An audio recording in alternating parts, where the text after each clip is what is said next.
kuunganishwa kwa wakazi kwa umeme, na amezungumzia hali tete ya sasa na hali ya mafuta humu nchini. Tumsikilize. Hakika kuna shida ya dunia, mambo ya mafuta. Serikali kuu ya Jamhuri ya Kenya chini ya uongozi wa Mheshimiwa Rais inaishughulikia vilivyo. Tunaomba utulivu na amani idumishwe, na nashukuru sana wananchi wa Wajir pamoja na Northern Kenya kwa jumla kwa kudumisha amani na utulivu licha ya matatizo au changamoto ambazo tuko nazo kuhusu mambo ya mafuta. Nataka kuhimiza watu wote wa Kenya ambao wamekerwa na hili jambo ya kwamba wawe na subira, serikali kuu inaishughulikia.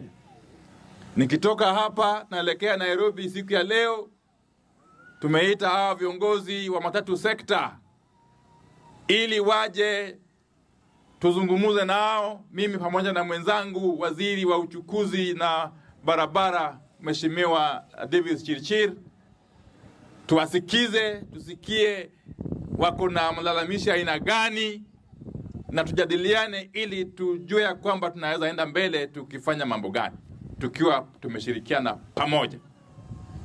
Hiyo ndio njia ambayo tutaweza kusuluhisha tabu au shida ambazo zinatukumba kama wananchi na kama nchi ya Kenya.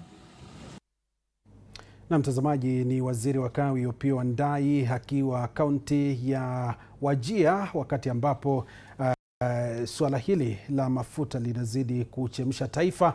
Ameeleza kwamba hivi sasa serikali inawakaribisha wale wote ambao ni washikadau katika sekta ya uchukuzi kukaa na serikali ili kuangazia suala hili. Kumbukwe kwamba bei za mafuta zimepanda maradufu katika historia ya taifa hili. Hizi ndizo bei za juu zaidi za mafuta humu nchini. Kumbukwe tarehe 14 Aprili ilitangaza kwamba dizeli itapanda kwa shilingi 46, na ni kweli ilipanda kwa shilingi 46. Hivi sasa jijini Nairobi dizeli inauzwa kwa shilingi 242.92. Kumbukwe kwamba dizeli hutumika pakubwa katika shughuli za uchukuzi, katika viwanda mbalimbali, na pia petroli pia hutumika pakubwa barabarani katika magari ya uchukuzi na hata kule viwandani. Wale washikadau ama wazalishaji wa bidhaa muhimu kama chakula wamesema kwamba huenda bei za bidhaa hizo muhimu ikapanda maradufu.